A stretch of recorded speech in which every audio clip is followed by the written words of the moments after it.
स्वागत है दोस्तों आपका एक बार फिर अपने इस चैनल में दीपा पांडे के साथ। साथियों, अगर आप भी लव मैरिज करना चाहते हैं या कर चुके हैं तो आज की हमारी ये जानकारी आपके लिए बेहद जरूरी है, जिसमें हम आपको बताएंगे कि आप कानूनी रूप से आपको लव मैरिज के दौरान या इसके बाद किन किन बातों का ध्यान रखना चाहिए, और अगर किसी कारणवश आपको आपके परिवार से खतरा है तो ऐसे में आप प्रोटेक्शन कहां और कैसे ले सकते हैं। तो जानकारी को अंत तक जरूर सुनिएगा। साथ ही जैसा कि हम जानते हैं कि हमारे देश का संविधान देश के प्रत्येक नागरिक को स्वतंत्रता का अधिकार देता है। उन्हें अधिकार देता है कि अगर वह लड़का है और उनकी उम्र 21 साल से ज्यादा है, और अगर वह लड़की है अगर उसकी उम्र 18 साल से ज्यादा है, तो उन्हें कानूनी रूप से पूरा अधिकार है कि वह अपने पसंद के पार्टनर के साथ शादी कर सके। और हाँ, अगर इस दौरान उन कपल्स को कोई डराता धमकाता है, उन्हें जान से मारने की धमकी देता है, तो हमारे संविधान का ही आर्टिकल 21 उन्हें सुरक्षा भी प्रदान करता है, जिसके तहत सरकार की ड्यूटी बनती है कि वह उन कपल्स को सेफ्टी प्रोवाइड करे, पुलिस के द्वारा उन्हें प्रोटेक्शन दिलाए। साथ ही साथ सरकार की ये ड्यूटी भी बनती है कि वह अपने स्टेट में, डिस्ट्रिक्ट में सेफ हाउस का प्रबंध करे, जहां ऐसे व्यक्ति को सुरक्षित रखा जा सके।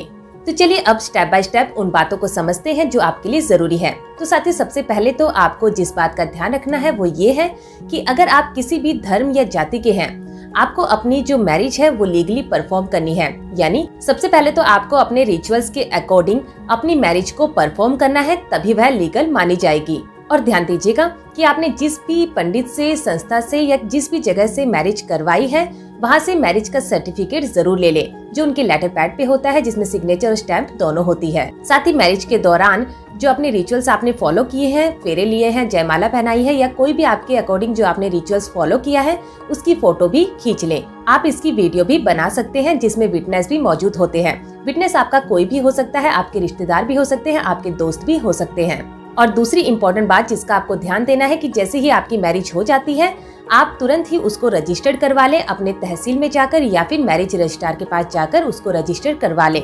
ध्यान दीजिएगा, अगर कोई व्यक्ति आपको गुमराह करता है, आपको बहकाता है कि आप नोटरी पर भी अपनी मैरिज को रजिस्टर करवा सकते हैं, तो ये पूरी तरह से गलत है। ऐसे लोगों से आपको सावधान रहना है। और वैसे हमने मैरिज रजिस्ट्रेशन पर आपके साथ पहले ही वीडियो साझा किया है, लिंक आपको नीचे डिस्क्रिप्शन बॉक्स में मिल जाएगा, आप वहाँ से उसे चेकआउट कर सकते हैं।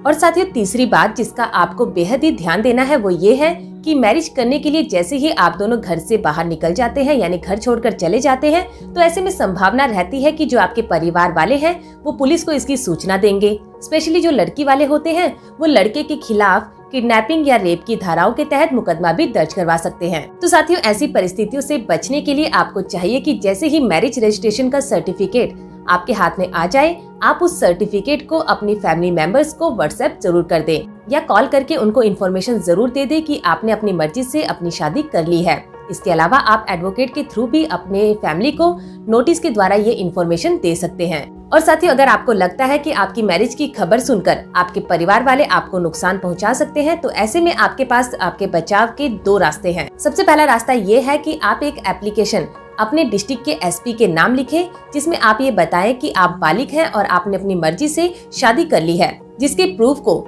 यानी मैरिज रजिस्ट्रेशन सर्टिफिकेट को आपने एप्लीकेशन के साथ अटैच करना है। साथ ही ये भी बताना है कि आपकी इस शादी से आपके परिवार वाले खुश नहीं हैं और वह आपके खिलाफ झूठा मुकदमा करने की या फिर आपको जान से मारने की धमकी दे रहे हैं। जिसके बाद आपको अपनी ये एप्लीकेशन बाय पोस्ट या बाय हैंड सबमिट कर देनी है और पुलिस से अपने प्रोटेक्शन की मांग भी करनी है। और दूसरा तरीका ये है कि अगर आपको लगता है कि पुलिस में आपकी बात नहीं बनेगी या पुलिस आपको बेवजह परेशान कर रही है, तो ऐसे में आपके पास बेस्ट तरीका ये है कि आप अपने एडवोकेट के थ्रू डायरेक्ट कोर्ट में एक एप्लीकेशन लगाए प्रोटेक्शन के लिए। वो एप्लीकेशन आप अपने डिस्ट्रिक्ट के सेशन कोर्ट में या फिर हाई कोर्ट में भी लगा सकते हैं और कोर्ट से अपने प्रोटेक्शन की मांग कर सकते हैं। और साथ ही हम आपको बता दें कि जो ये प्रोटेक्शन पेटिशन होती है, इसमें आप एसपी, एसएचओ के साथ साथ जो इस परिवार वालों से आपको खतरा है उन सभी को आप पार्टी बनाते हैं। जिसके बाद कोर्ट वेरिफिकेशन करने के बाद जो पुलिस होती है उसको डायरेक्शन देती है कि वह आपको प्रोटेक्शन प्रोवाइड करे और आपको सेफ हाउस में भेज देती है। और इसके साथ साथ जो अपोजिट पार्टीज होती है उनको समन भेजा जाता है कि वह नेक्स्ट डेट में कोर्ट के समक्ष पेश हों। और नेक्स्ट डेट पर जब आपके जो परिवार वाले होते हैं उन्हें कोर्ट में पेश होना होता है और आपको पुलिस के द्वारा सेफली कोर्ट में पेश किया जाता है। और ऐसे में कोर्ट के सामने जो नेक्स्ट डेट होती है उस पर स्टेटमेंट दोनों की रिकॉर्ड की जाती है। एफिडेविट लिए जाते हैं आपके परिवार वालों से कि वह आपको किसी भी तरह से नुकसान नहीं पहुंचाएंगे, आपको कोई भी क्षति नहीं पहुंचाएंगे। जिसके बाद परिस्थितियों को देखते हुए आप कोर्ट से सेफ हाउस में दोबारा रहने की मांग कर सकते हैं या फिर अपनी पेटिशन को विड्रॉ भी कर सकते हैं। तो साथियों, ये तो थी कुछ ऐसी जरूरी बातें जिनका ध्यान आपको रखना है अगर आप अपने परिवार के खिलाफ जाकर शादी करने की सोच रहे हैं या शादी कर चुके हैं। और साथियों, इसके अलावा भी कुछ ऐसी बातें हैं जिनका आपको ध्यान रखना चाहिए। पहली बात कि आपको हमेशा अपने फोन को रिकॉर्डिंग मोड पर रखना है, ताकि अगर आपको फोन के द्वारा कोई भी धमकी देते हैं या आपको परेशान करते हैं तो उन सब की रिकॉर्डिंग हो जाए।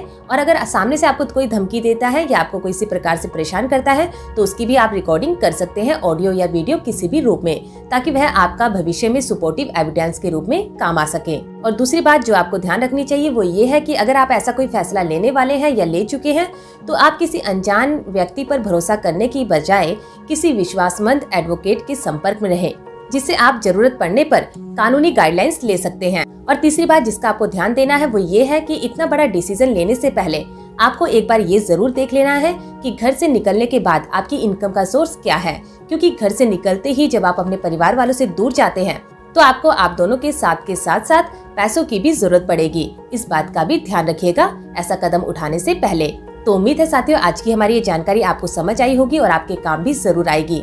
और साथियों, कोर्ट मैरिज पर या लव मैरिज पर या इसके रजिस्ट्रेशन पर हम आपके साथ कई वीडियोस साझा कर चुके हैं। लिंक आपको नीचे डिस्क्रिप्शन बॉक्स में मिल जाएगा, आप वहां से उन्हें चेकआउट कर लीजिएगा। तो फिर मिलेंगे आपसे ऐसे ही किसी नए इंटरेस्टिंग टॉपिक के साथ, किसी नई जानकारी के साथ। तब तक के लिए नमस्कार।